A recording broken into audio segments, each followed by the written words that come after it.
शादी के एक दिन पहले लड़की को 3 गुंडों ने बेहोश कर सिनेमा हॉल में घसीट लिया। वहाँ एक आदमी ने अपनी पैंट की बेल्ट खोली और वे बारी बारी से लड़की पर अत्याचार करने लगे। यह यातना पूरे 8 घंटे तक चली, तब जाकर वे तीनों दरिंदे संतुष्ट होकर वहाँ से चले गए। करीब 2 घंटे बाद लड़की बेहोशी से होश में आई। उसके दिमाग में बार बार वही अत्याचार के दृश्य घूम रहे थे और अनजाने में उसकी आंखों में आंसू और निराशा भर गई थी।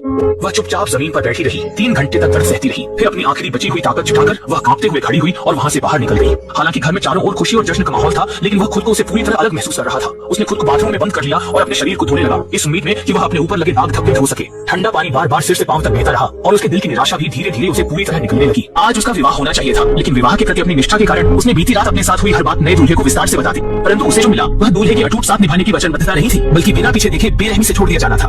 जब जू जिंदा शान को पता चला कि उसकी प्यारी बेटी के साथ बुरा व्यवहार हुआ है, तो वह पुलिस स्टेशन में रिपोर्ट दर्ज कराने गया। लेकिन पुलिस वाले ने पूरी तरह से उदासीनता दिखाई और टीवी देखता रहा, क्योंकि इस तरह के मामले भारत में हर घंटे हो रहे हैं। दाशान इसी तरह पुलिस स्टेशन में 5 घंटे बैठा रहा। जब वह सहन नहीं कर सका तो गुस्से में उसने टीवी चकनाचूर कर दिया। उसने सोचा था कि अब पुलिस अपनी जिम्मेदारी निभाएगी और केस दर्ज कर जांच करेगी, लेकिन पुलिस ने उल्टा दाशान को ही अपनी बेटी का ध्यान न रखने के लिए दोषी ठहरा दिया। कई बार पुलिस स्टेशन के चक्कर लगाने के बाद आखिरकार अपराधी को पकड़कर अदालत में पेश किया गया। कुछ समय बाद मामला अदालत में गया, लेकिन अपराधी दबंग था। उसने भारी रकम खर्च कर बाहर से वकील बुलाया, जज को भी खरीद लिया। अदालत में वकील ने लड़की की नाक की ओर इशारा करते हुए तथ्यों को तोड़ मरोड़ कर पेश किया और लड़की को दोषी ठहराया कि उसकी लापरवाही और चरित्रहीनता के कारण ही यह घटना घटी। दाशान अपनी बेटी को अदालत में आरोपित होते और अपमानित होते देख रहा था। ताकि उसकी बेटी को और मानसिक आघात न पहुंचे, दाशान ने मुकदमा वापस लेने का फैसला किया।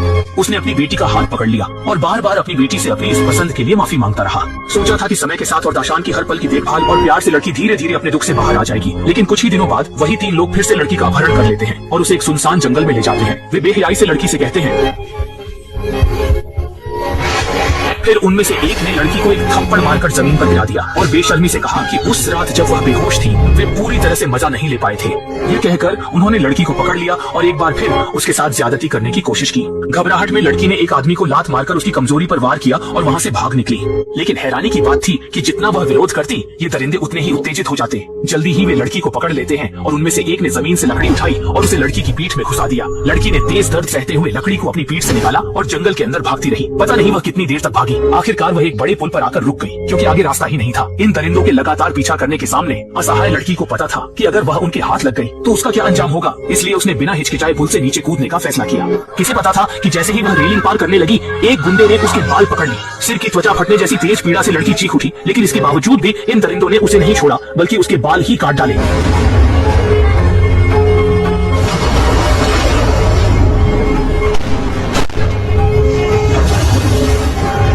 इसी दौरान दूसरी ओर दाशान अपनी बेटी के लापता होने से बेहद चिंतित था और घर घर जाकर उसकी तलाश कर रहा था। उसके लिए उसकी बेटी ही उसकी जान थी, जबकि वे दरिंदे ऐसे बर्ताव कर रहे थे जैसे कुछ हुआ ही न हो और शराब व ऐशो आराम की जिंदगी जी रहे थे। लेकिन लड़की की किस्मत में मौत नहीं थी। नदी का पानी उसे किनारे तक बहा ले गया। एक भले इंसान ने वहाँ से गुजरते हुए उसे बचाया और अस्पताल पहुँचा दिया। इसी तरह लड़की अस्पताल में आधे महीने तक भर्ती रही। वह हर दिन मानसिक और शारीरिक पीड़ा झेलती रही और वह दर्दनाक यादें उसके दिमाग से कभी नहीं जाती थी। उसने धीरे से अपनी बेटी के सिर को सहलाया और अस्पताल के बिस्तर पर पड़ी। पीड़ा से जूझती बेटी को देखकर उसने कसम खाई कि वह इन लोगों को इसकी कीमत चुकाएगा। लेकिन अभी दाशान के बदला लेने का समय भी नहीं आया था कि लड़की के अस्पताल से छुट्टी होने के पहले ही दिन किसी ने उसका फोन नंबर दीवार पर बुरी नीयत से लिख दिया और उसके साथ गंदी बातें भी लिख दी। यहाँ तक कि रोजमर्रा के सबसे अच्छे लोग भी